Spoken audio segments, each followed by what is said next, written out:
अस्सलाम वालेकुम students, how are you. I hope कि आप ठीक होंगे। अच्छा बेटा, हमने आज से स्टार्ट करना है मुस्लिम रिफॉर्मर्स। ये मैं आपको बताती चली जाऊं कि ये इंपॉर्टेंट जो मुस्लिम रिफॉर्मर्स हैं, ये शेख अहमद सरींदी है, शाह वली उल्लाह है, हाजी शरीयतुल्लाह है एंड सर सैयद अहमद खान है।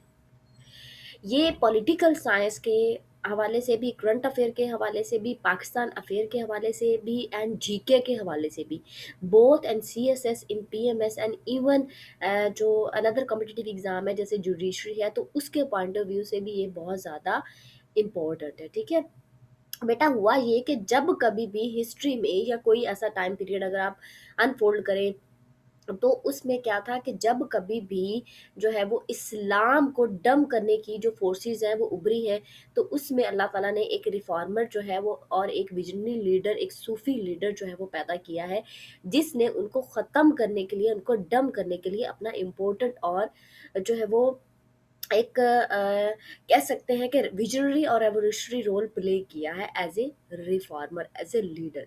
तो ये जो मुस्लिम रिफॉर्मर्स हैं, इनके नाम से ही पता चल रहा है कि दे आर रिफॉर्मर्स। इन्होंने मुस्लिम सोसाइटी की रीबर्थ के लिए, उनकी इस्लाम की रीबर्थ के लिए और रिफॉर्मेशन के लिए बहुत ज़्यादा वर्क किया है, और इसी हवाले से इनको इम्पोर्टेंस हासिल है। सबसे पहले जो आज हम बेटा देखेंगे वो शेख अहमद सरहिंदी को देखेंगे।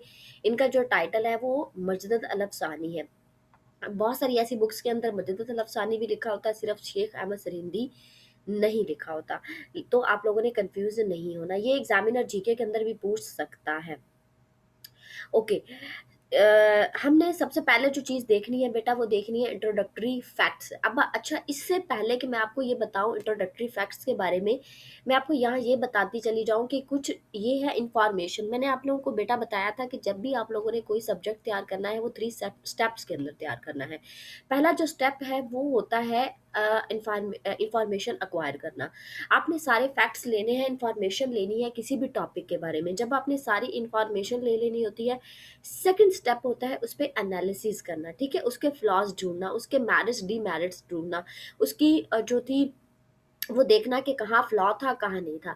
This is called analysis. उसके बाद बेटा आपने क्या करना होता है, उसके बाद आपने पेपर अटेम्प्ट करने होते हैं, पास पेपर को अटेम्प्ट करना होता है, और ये देखना होता है कि एक टॉपिक तो हमने प्रिपेयर कर लिया, बट उसके अंदर एग्जामिनर उसको किस तरीके से पूछता है, और वो आपको पता चल सकता है पास पेपर्स के अंदर। ठीक है, सो बेटा आज जो है वो पहला हमने इंट्रोडक्टरी फैक्ट्स देख लिया। अच्छा, यहाँ मैं आपको यहाँ एक और चीज़ भी बच्चे बताती चली जाऊँ कि जब आपके पास इंफॉर्मेशन आ जाती है, तो एक जो एनालिसिस बेस्ड एक अच्छा गुड एक्सप्रेशन के साथ आप एक जो पैराग्राफ है वो आप कर सकते हो, जो कि आपका मैंने बताया था कि आप दूसरी साइड पे ग्रामर कर रहे होते हो, करंट अफेयर प्रिपेयर कर रहे होते हो, आप पम्फलेट्स, न्यूज़पेपर, बुक्स रीडिंग कर रहे होते हो, तो वहाँ आपका एक्सप्रेशन इम्प्रूव हो रहा होता है, वहाँ आपकी राइटिंग ग्रामेटिकल एरर निकल रहे होते हैं। तो उससे अगर आपके पास एक सब्जेक्ट के हवाले से इंफॉर्मेशन होती है, तो आपने इस इंफॉर्मेशन को बेटा एक अच्छे से जो है वो पैराग्राफ के अंदर पुट करना है। This is called introductory paragraph. ये चाहे एग्जामिनर पूछे या ना पूछे, एग्जामिनर कभी नहीं पूछता कि बताएं कि जो अहमद सरहिंदी था वो क्या था, नहीं था, लेकिन अंडरस्टूड है वो उसकी फिलॉसफीज पूछेगा, वो इसके एफर्ट्स पूछेगा, इसकी सर्विसेज पूछेगा। तो आपने जो इंट्रोडक्टरी पैराग्राफ है वो लाजमी देना है पेपर के अंदर, जो हम यहाँ पे सबसे पहले इसको डिस्कस करने के लिए जा रहे हैं। सो स्टार्ट करते हैं।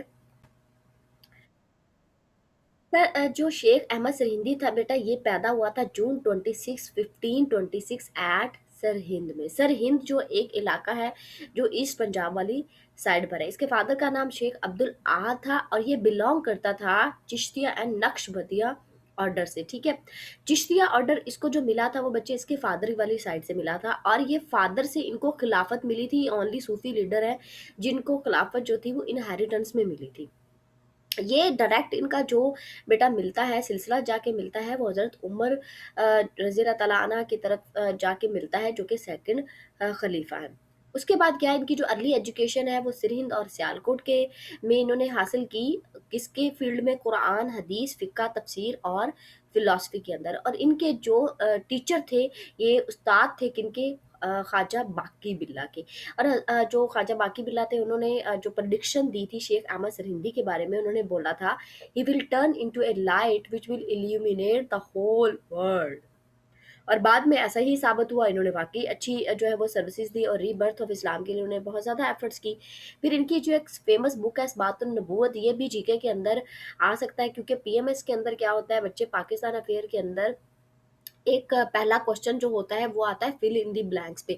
सम टाइम ऐसे होता है कि एग्जामिनर क्या नीचे एमसीक्यूज मेंशन कर देता है, जो कि आपने रीड किया होता है वो चीज़, तो आप एमसीक्यूज में से आप टिक कर लेते हो। बट सम टाइम ऐसे नहीं होता, वो फिल इन दी ब्लैंक्स दे देता है, जिसमें से आपको जो है खुद से डालना होता है। तो इन चीज़ों को आपने लाजमी अच्छे से मेमोराइज करना है, ताकि अगर एग्जामिनर एमसीक्यूज नहीं देता, फिल इन दी ब्लैंक्स देता है, तो फिर आप उसको अच्छे से इसमें पुट कर सकें। He was a famous Sufi scholar, visionary reformer in Akbar's time period. ठीक है, अब बच्चे जो अकबर का टाइम पीरियड था वो आगे जाके हम देखेंगे कि इसको अकबर के टाइम पीरियड, क्योंकि अकबर का उस वक्त जो किंग था वो बादशाह अकबर था, और वो अपनी जो है वो ये जो था शेख अहमद सरिंदी था, ये अकबर्स की फिलासफी जो फिलासफीज थी उनके खिलाफ ये बोला था। तो इस वजह से यहाँ कोट किया जाता है बुक्स के अंदर कि ये अकबर के टाइम पीरियड पे एक बहुत एक रिनाउंड जो है सूफी स्कॉलर बनकर उभरा था। फिर इसको कैद में भी डाल दिया गया था in the fort of Gwalior के अंदर due to some certain reasons, और वो रीजंस क्या थी वो भी हम आगे जाके डिस्कस करते हैं। और इनकी डेथ दिसंबर 1624 को हो गई थी। अब यहाँ पे बहुत सारे ऐसे जीके के फैक्ट्स हैं जो कि आपको बेटा मेमोराइज होने चाहिए, एग्जामिनर कहीं से भी चीज़ जो है वो उठा सकता है। ओके, आगे चलते हैं। अच्छा, अब यहाँ पे जानना हमने इसका इंट्रोडक्टरी जो है वो पैराग्राफ देख लिया। अब हमने देखनी है कि अर्ली सर्कमस्टांसिस क्या थे, यानी जब ये एज ए रिफॉर्मर बन के उभरा था, तो उस वक्त हालात क्या थे, क्या सिचुएशन थी जो चल रही थी। पहले ये था prevalence of an Islamic culture and tradition. क्यों था बच्चे अन इस्लामिक कल्चर एंड ट्रेडिशन सब कॉन्टिनेंट के अंदर? क्योंकि अकबर का टाइम पीरियड था, अकबर उस वक्त किंग था। अकबर की क्या बेटा फिलॉसफी थी? अकबर की फिलॉसफी ये थी कि वो ये कहता था कि मैं अपने जो मेरा एम्पायर है उसको मैं एक्सपैंड करूं। उसके एक्सपैंड करने के लिए जो उसने तरीका ढूंढा वो ये ढूंढा कि वहाँ जितने भी हिंदू थे, जो बड़े बड़े नवाब और जो थे वो रूल कर रहे थे डिफरेंट रियासतों को, और जो राजपूत थे उसने क्या किया, उनके साथ रिश्तेदारियां कायम की। अब अंडरस्टूड है, जब उनके साथ रिश्तेदारियां कायम करेगा, उनके साथ जो है लिंक्स कायम करेगा, तो ज़ाहिर सी बात है कि उनकी जो वैल्यूज़ होंगी, उनकी जो एथिक्स होंगे, उनकी जो ट्रेडिशंस होंगी, उसका जो कल्चर होगा उसको इम्पोर्टेंस तो देनी पड़ेगी। फिर उस जब वो ऐसा होता था, इसने इंटरमिंगल करने की कोशिश की, तो उसमें जो इस्लामिक कल्चर था वो डम होकर रह गया। फिर क्या था, ट्रेंड ऑफ करामत, magic and supernatural power थे। नमाज पे, तौहीद पे, ज़कात पे, इन सारी चीज़ों के ऊपर, और अच्छाई बुराई का जो एक कॉन्सेप्ट कुरान और हदीस के अंदर है वो ख़त्म हो गया था। लोग जो थे जादू के ऊपर बिलीव करना शुरू हो गए थे, सुपर नेचुरल पावर्स के ऊपर बिलीव करना शुरू कर दिया था, करामत पे यकीन आना शुरू हो गया था। तो जो थे वो अपना जो एक बिलीव था अल्लाह के ऊपर वो टोटली ख़त्म हो चुका था। इतने ज़्यादा बुरे और अनसेटिस्फैक्ट्री सिचुएशन उस वक़्त चल रही थी। फिर डिमिनिशिंग रिलीजियस प्रैक्टिसेस, जो रिलीजियस प्रैक्टिसेस थी, जो कि इस्लाम के पॉइंट ऑफ व्यू से के अंदर जो फेस्टिवल्स थे, त्योहार थे या प्रैक्टिसेस होती थी, वो सारी ख़त्म हो चुकी थी। ज़्यादातर अब आपने डिफरेंट जगहों पर पढ़ा भी होगा और देखा भी होगा कि जो बादशाह अकबर है उसके महल के अंदर बेटा उसने क्या बना दिए थे, मंदिर बना दिए थे। क्योंकि उसकी हिंदू रानियाँ भी थी, जोधाबाई उसमें से एक है, जो कि बहुत है जो हिस्ट्री के अंदर उसका बहुत ज़्यादा नाम है, शहज़ादा सलीम के हवाले से, चूँकि वो उनकी मदर हैं। तो उसने एक मंदिर बना दिया था। इसी तरह से जो भी उनकी उसकी रानियाँ होती थी, वो उनके लिए उसके हिसाब से जो उनके एथिक्स होते थे, वो उसको अकबर क्या करता था, इजाज़त दे देता था उसको उसकी वर्शिप के लिए। तो इससे जो रिलीजियस प्रैक्टिसेस थी वो टोटली डिमिनिश होकर रह गई थी। फिर हिंदू कल्चर की डोमिनेंसी थी। हिंदू कल्चर, हिंदू जो थे वो बहुत ज़्यादा खुश थे, और वो अकबर का जो टाइम पीरियड है उसको हिंदू बहुत ज़्यादा गोल्डन टाइम पीरियड समझते हैं। उसकी रीज़न ये थी कि हिंदुओं को बहुत ज़्यादा इंपॉर्टेंस दी थी बादशाह अकबर ने। फिर मुस्लिम जो लीडर्स थे वो डेड हॉर्स का रोल प्ले कर रहे थे, डम हो चुके थे, ख़त्म हो चुके थे। उन्हें एक ज़रूरत थी एक ऐसे लीडर की जो उनको मोटिवेट करे, जो उनको जो है वो उनके लिए एक सपोर्ट बने और इन सारी चीज़ों को ख़त्म करने में उनकी हेल्प करे। फिर डिनाइंग ऑथेंटिसिटी ऑफ शरिया। शरिया अब चूँकि मैंने ऊपर आपको मेंशन किया है कि करामत, मैजिक और सुपरनैचुरल जो चीज़ें थी उनके ऊपर जो फ़ोकस था, तो फिर शरिया जो थी वो तो डम होकर रह गई थी। ठीक है? उसकी जो ऑथेंटिसिटी थी वो भी जो है डिनाइंग सिचुएशन में चली गई थी। अब ये उस वक़्त के सर्कमस्टांसेस थे, आपको पता चल गया होगा कि हालात ये थे। अब इस तरह के जब हालात हों, तो एक सच्चा, खरा और एक जो पैट्रियोटिक पर्सन है, जो अपनी मुस्लिम सोसाइटी को लेके, अपने मुस्लिम जो एथिक्स है, अपने इस्लामिक कल्चर ट्रेडिशंस को लेके इतना सेंसिटिव है, तो वो इस सूरत में क्या करेगा? अब वही एफर्ट जो शेख अहमद सरहिंदी ने की, वही बेटा हमने आगे जाके डिस्कस करनी है। ओके बच्चे, अब यहाँ हम देखेंगे कि efforts bye A revolutionary philosopher for rebirth of Islam. अब ये जो शेख अहमद सरहिंदी था, उन्होंने क्या एफर्ट्स की थी? पहले प्रीचिंग थ्रू डिसिपल्स, इसके जो शागिर्द थे, जो उनकी जिम्मेदारी इसने लगाई थी और उनकी ड्यूटी लगाई थी, और उनके दिमाग के अंदर जो इसने मटेरियल भरा था, वो जो है वो इसने जो है वो प्रीचिंग के लिए उसको यूज़ किया। किसकी प्रीचिंग के लिए? इस्लाम की प्रीचिंग के लिए। ये अपने स्टूडेंट्स को डिफरेंट एरियाज़ के अंदर, डिफरेंट जगहों के अंदर जो है वो डिफरेंट लीडर्स के पास, डिफरेंट इंस्टीट्यूट्स के पास में जो भेजता था, उनको एक लेसन देकर, और उस लेसन के ज़रिए इसने इस्लाम की प्रीचिंग की। और इसके जो डिसिपल थे, उन्होंने एक बहुत बड़ी मूवमेंट को रन करने में बहुत सपोर्ट किया था शेख अहमद सरहिंदी को। फिर इसने क्या किया? अरेंज किया सम सरमन स्पीचेस एंड लेक्चर्स। ये खुद से इसने उनको अरेंज किया, और उसके अंदर जो जो खिलाफत का एक सिस्टम था, जिसमें 4 कैलिफ थे, ये उनकी एग्जाम्पल देता था। ये अहादीस को कोट करता था, उनके निज़ाम को कोट करता था। डिफरेंट जो लीडर्स उभर कर हिस्ट्री के अंदर सामने आए थे, उनकी एग्जाम्पल्स देता था, और इम्प्रेस करता था लोगों को कि इस्लाम की तरफ आओ, इस्लाम में ही सक्सेस है।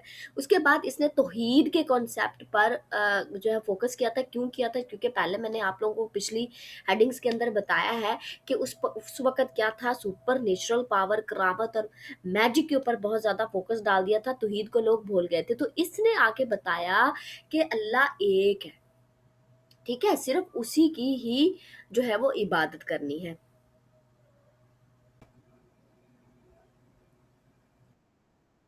अच्छा, अब ये बेटा क्या करता था, ये डिफरेंट जो हिंदू लीडर्स थे, उसको उनको लेटर्स लिखता था, और उनको जो है वो एक तौहीद के बारे में बताता था। इसने एक हिंदू लीडर को लिखा, और उसमें इसने लिखा कि Ram and Krishna and such like personalities who the Hindu worships are the human humble creature of Allah. God का वर्ड यूज किया हुआ था, लेकिन मैंने यहाँ पे अल्लाह का वर्ड लिखा, बिकॉज मैं गॉड का वर्ड यूज नहीं करती, अल्लाह का वर्ड यूज करना चाहिए। तो इसने ये कहा, अब इसने ये भी उनको बताया कि ये जो थे, जिनको आप पूजते हो, जिनकी आप जो है वो करते हो, वो अल्लाह की पैदावार है। उनकी बीवियां भी हैं, उन्होंने शादी भी की है, उन्होंने उनके बच्चे भी हैं, उनकी नस्लें भी चली हैं। तो अल्लाह ताला तो एक ही है, वाहिद है, ना उसने किसी को जना, ना उससे कोई जना गया, ना वो किसी से जना गया। वो वाहिद है, ना उनको नींद आती है, ना ऊँघ आती है।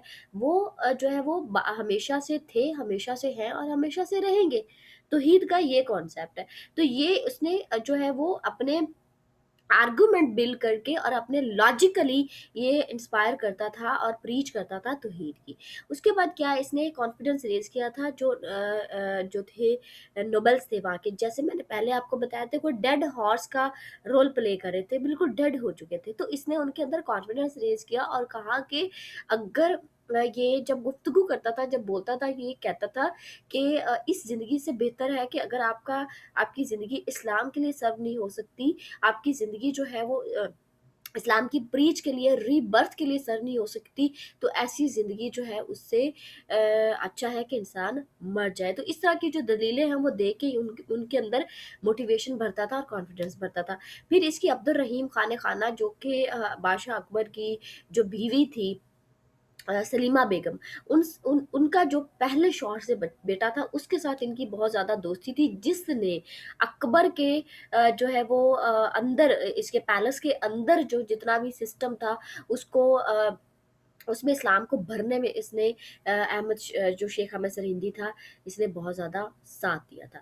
फिर इसने नमाज और फास्ट के ऊपर फोकस किया, नमाज और तौहीद के ऊपर फोकस किया, ज़कात के ऊपर, ट्रेडिशंस के ऊपर, कल्चर के ऊपर, सारी चीज़ों के ऊपर बहुत ज़्यादा फोकस किया। इम्पोर्टेंस बताई कि ज़िंदगी के अंदर इम्पोर्टेंस, अगर कामयाबी हासिल करना चाहते हो और अपनी आइडेंटिटी को ख़त्म नहीं होने देना चाहते हो, सब कॉन्टिनेंट के अंदर एक स्लेवरी वाली लाइफ नहीं गुजारना चाहते हो, तो इस्लाम की तरफ आना होगा।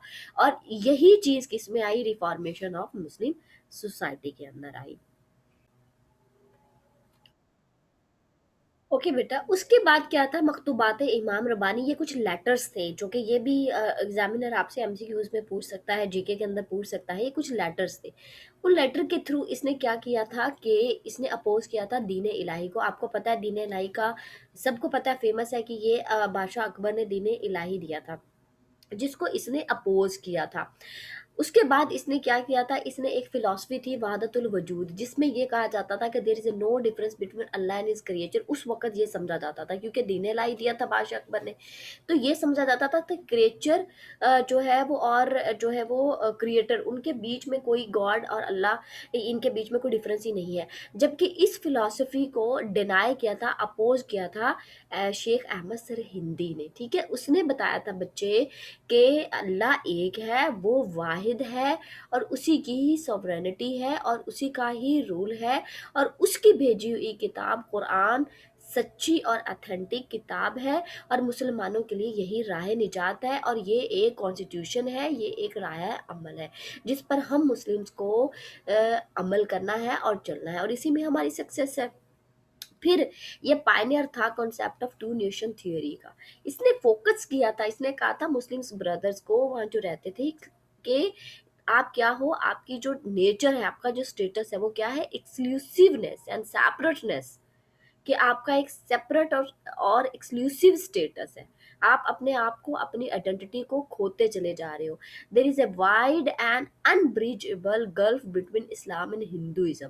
तो ये जो इसका बेसिक कॉन्सेप्ट था बेटा टू नेशन थ्योरी का, ये बाद में फिर आगे जो थे शाह वलीउल्लाह, हाजी शरीयतुल्लाह, दादू मियाँ, और फिर इसी तरह से ये चलते चलते कहाँ तक आया, 1947 के अंदर इसका रिजल्ट निकला in the form of creation of Pakistan.